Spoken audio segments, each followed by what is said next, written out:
Hello and welcome to my channel. Today I'm going to do a forest landscape with lots of foliage, very detailed. I'm going to do that in colored pencil. So the first thing I'm going to do is sketch out the shape of that large tree in the foreground. And while I'm doing that, I'm going to talk a little bit about the materials. I'm going to be using Faber Castell Polychromos colored pencils as usual, and the surface I'm working on is 1000 grit wet to dry sandpaper. The size of the paper is around 9 by 6 inches maybe. So let me explain quickly what I'm doing here in the background. I laid down some dark green tones first, and maybe even a touch of black here and there. What I want to do is try to imitate the appearance of foliage, dense foliage,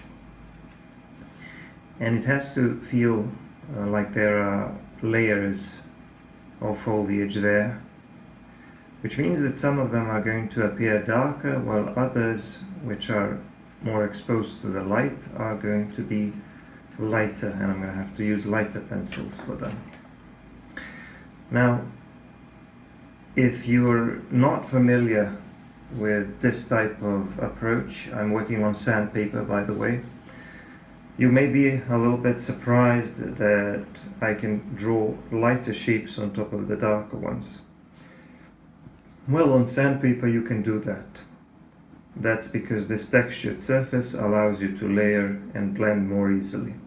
And you can see now that I'm using this light green how easy it is for me to put in lighter shapes on top of the darker ones. And when you think about it, it feels natural to work that way when you're drawing foliage, because the foliage which is deeper inside, which is hidden or further away from the light source, is going to be darker. So it's only natural to draw those darker shapes first, and then you draw the lighter shapes which are more exposed to the sunlight. You draw them later with lighter pencils. It feels like a more natural way of doing things, and it's a good thing that this surface allows you to work that way. It allows you to work from dark to light. Anyway, here on this tree trunk, I'm going to put down a little bit of light warm gray first on some lighter parts of the tree trunk. I'm trying to establish something like a base color, which is going to be a little bit darker on one side than on the other. I threw in a little bit of raw umber in addition to the warm gray, that light warm gray, and I also threw in a little bit of light beige, which has a bit of a reddish component. And then I went over that with some brown, darker brown, burnt umber. Now I'm going to do a little bit of blending. I'm not too worried about the texture just yet. I'm going to work out the texture a little bit later, imitating the appearance of the tree bark, but right now I'm kind of establishing a base color. So now I'm going to do some more additional shading by adding some darker tones on those parts of the tree trunk which are a little bit darker, which are facing away from the light. The light is breaking through the trees here, and it's illuminating the right side of the tree more than the middle and the left, which is why I'm putting some more value on the middle and to the left, using brown and even black.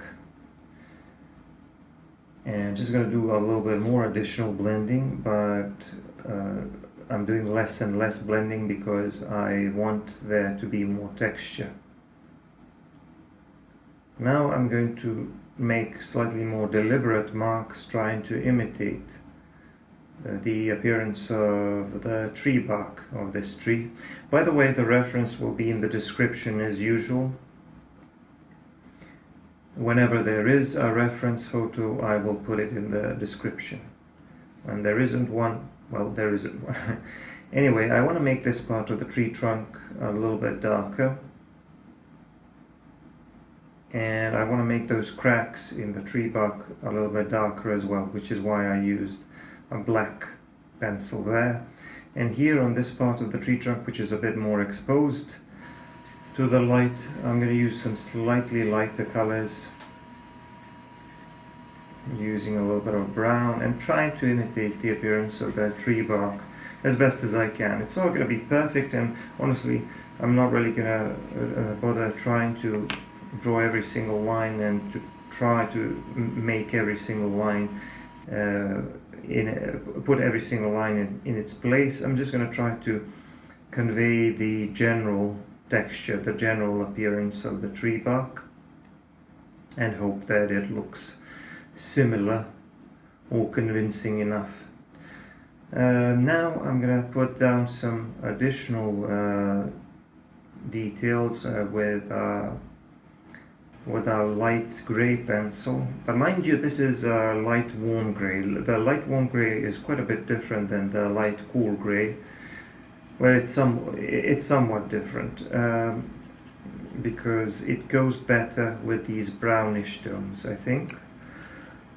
And what I can use it for is to draw these lighter marks to make the tree bark appear more three-dimensional, because whenever you draw those darker marks, that looks like a part of the tree bark which is deeper inside the tree bark and is further away from the light.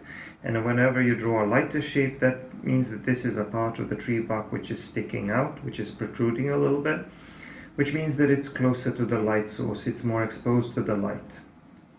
And there's going to be a little bit more shadow. And that's basically how you achieve a three-dimensional look to anything. You need a range of value, you need a contrast in value.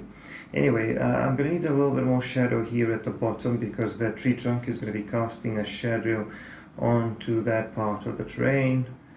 And there's going to be some darker, larger shadow areas around the tree roots.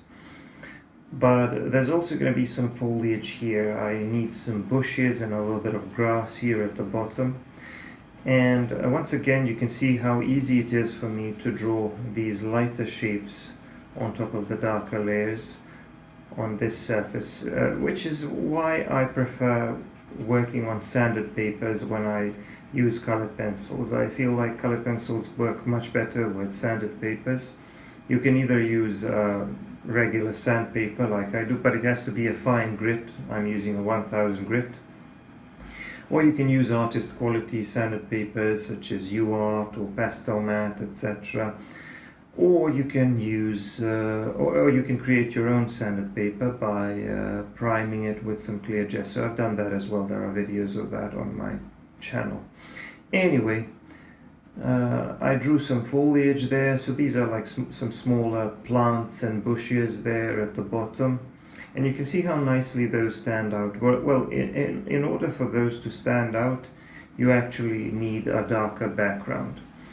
So here I did a little bit more work on the foliage in between those two trees, and I used the same approach. I put down some darker layers first, some darker greens and black, and then I worked on top of that with lighter greens. The lighter greens that I used were the May green, which is like a mid-tone green but a little bit yellowish, and then this light green that I'm using now, which is the lightest green that I have.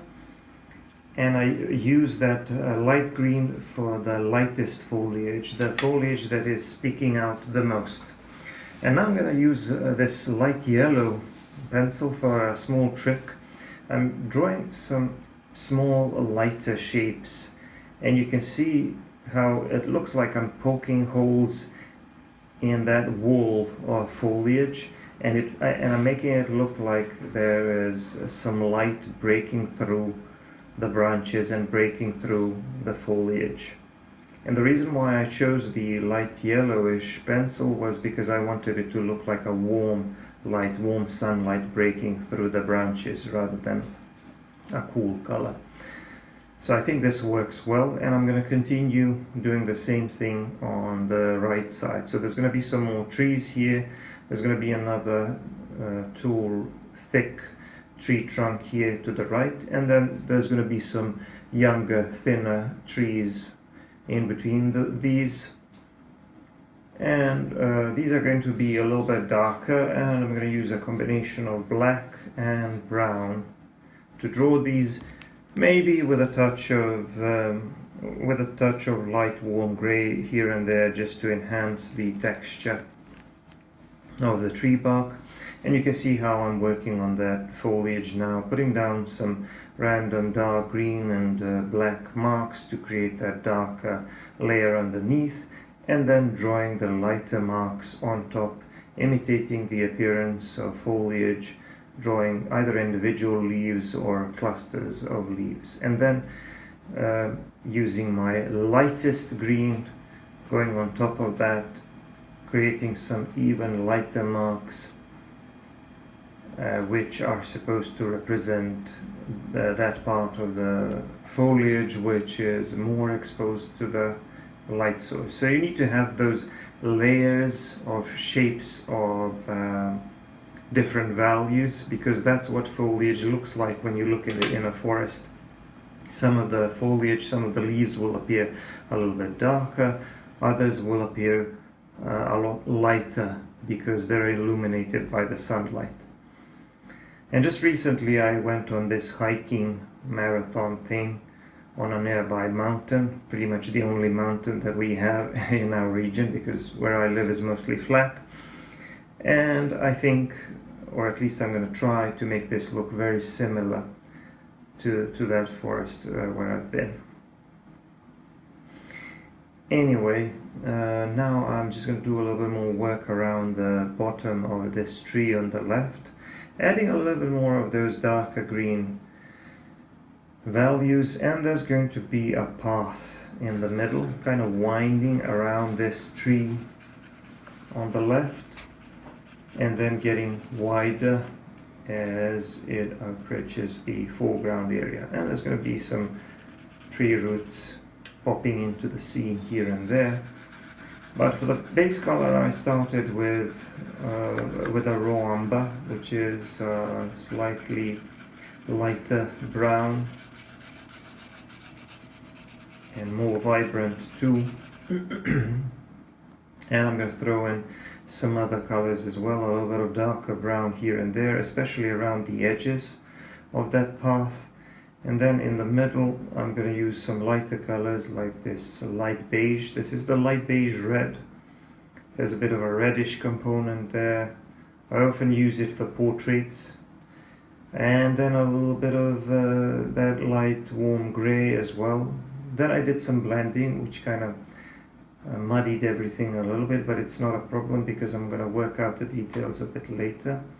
But I just want to finish the rest of the tree trunk here, clean up the edges a little bit, and draw some more foliage on the right side as well. So I put down those darker shapes first, and then these lighter shapes will show up very, very nicely when I draw them on top. And it's very easy for me to work from dark to light, as well as from light to dark, because this textured surface allows me to put in multiple layers, and not just allows me to put in multiple layers, but it allows me to draw these clean lighter marks on top of the darker layers. This is very important because you can't really do that on regular paper. Once again, I'm using this light yellowish pencil to poke holes in that foliage and to make it look like the light is breaking through. I'm going to have a little bit more of them here on the right side and make it look like in that part of the forest there are fewer trees. And I'm just going to draw some more lighter foliage on top. And when you draw foliage, it's a good idea to try to group it together a little bit. You can make some smaller shapes which are a little bit detached from the rest, and then you can make others bunched together a little bit. You want to make it look random as possible, because that's ultimately what foliage looks like. So now I'm working on the edges of this path. I want to have some dirt, I want to have some light lumps and cracks in that dirt along the sides of the road. Maybe some tree roots as well. Just some irregular shapes and a lot of texture. I'm going to draw some lighter shapes now with a light warm grey and see what that looks like, because I saw these smaller shapes on the reference photo and I don't really know exactly what they are. They could be, it could be some dried leaves, maybe it could be some lumps of dirt, some irregularities in the terrain. It doesn't really matter. If I don't like the texture, or if I don't like some of the shapes, I can rework that and draw some more foliage or grass on top of that. What I want this to look like is kind of like a forest in spring.